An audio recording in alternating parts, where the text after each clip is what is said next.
Hello, welcome back. Hope all of you are doing well. In the last podcast, I talked about a young girl who basically moved from a village to a city and who has taken a bit long time to get an idea what she really wants to do. So, coming back to my university life, and how did I manage to have a very fine university life, and again trying to get this idea that what I actually wanted to do.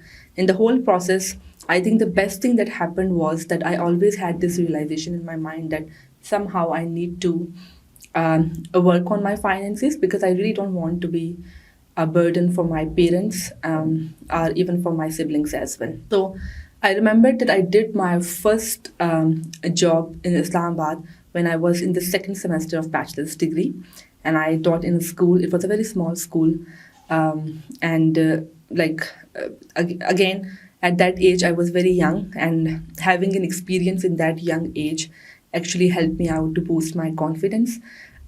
Later on, I worked in the few call centers as well. The journey that I spent over there along with my studies was the hardest one. But again, it made me more practical, I would say. It made me a person that I really wanted to be. I always had a kind of a personality in my mind that this is how I want to be by the end of the day. The most confident, the bold one, the person who can talk about any sort of topic and all that, who can embrace the challenges and grab the opportunities, whatever she is trying to get on her way. In between, I think one of the pathetic things that happened for me was the death of my father, because I think, again, it gave me a very different path in my life, because I was somehow very dependent on him in terms of my emotional support, in terms of financial support. So I always had this thing in my mind that, okay, I do have a security that somebody is there. If I am going to collapse in my life, he is the one who is going to help me out, every kind of odd situation. So after his death, I believe I took almost 6 to 7 months to like keep myself again aligned, and to tell myself that, okay, that's fine, that is the part of the life. Everyone who comes, he has to go by the end of the day.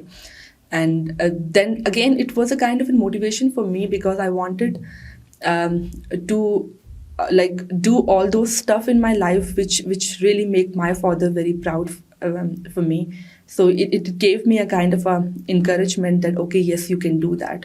And I started off working in a university as an intern. That was again a kind of a good opportunity for me. I learned from so many of my good teachers. I am not going to take the names, because all of them played a huge role in my personality development, in my career development. And when I started sitting with them, I started discussing everything that bothers me a lot. They really gave me a good direction. I'm very thankful about this thing, that I have been lucky that I got very good people around me. Most of the time, people, when they're struggling a lot, and specifically a girl who is struggling a lot, is not ended up having very nice people around her who can help her, who can guide her in the right way. So having all that directions helped me to go into a consultancy firm where I worked for almost 3 to 4 years. I faced a lot of challenges over there as well, because after 1 year I decided that, okay, though I was working as an ES and IELTS trainer over there, but after 1 year I got to know that, okay, might be if I really want to excel in my career, I should have started off with my MPhil degree. And I started doing my MPhil along with my job, going for the job early in the morning, coming back, going to the university and office together was the hardest job, I would say. I put on a lot of weight in that process as well. I somehow became a very depressed person, I would say, because at that time somehow I was working for a very minimal salary. I was not able to negotiate on that salary as well. As I have mentioned earlier, that the communication has always been very tough for me. In that whole process, the best thing happened was that I used to meet different sort of people, different sort of students having very different backgrounds from different universities. And I got to know that like communication, language learning, listening, reading, writing, speaking, whatever the components we do have in language, people are facing a lot of challenges despite they have very good degrees, despite they have a very flourish degree programs or the university life. Still, when they come up and they decide that they have to take any proficiency exam because they want to move abroad for higher education, in that case, they are facing a lot of odds and challenges and difficulties.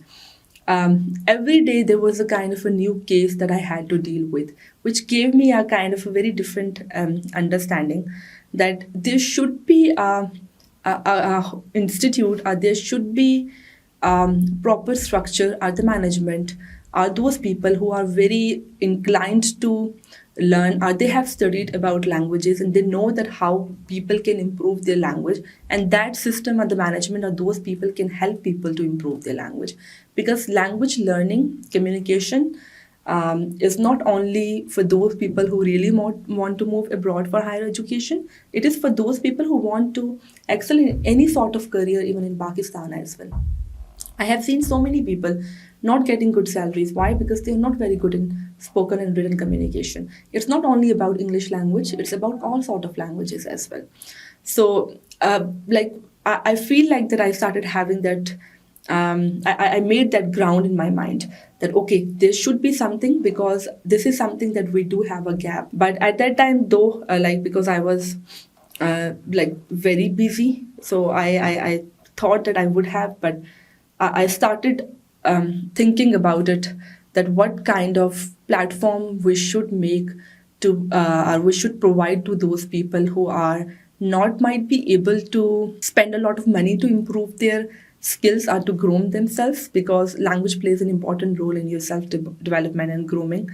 I discussed with so many of my friends, my siblings, and I ended up having this concept that I should have my own language school. So I initiated that language school with the name Lingua Club. The podcast that we do have right now with the name Lingua Nerd, simultaneously it is going to give an exposure to people that what basically language teaching and learning.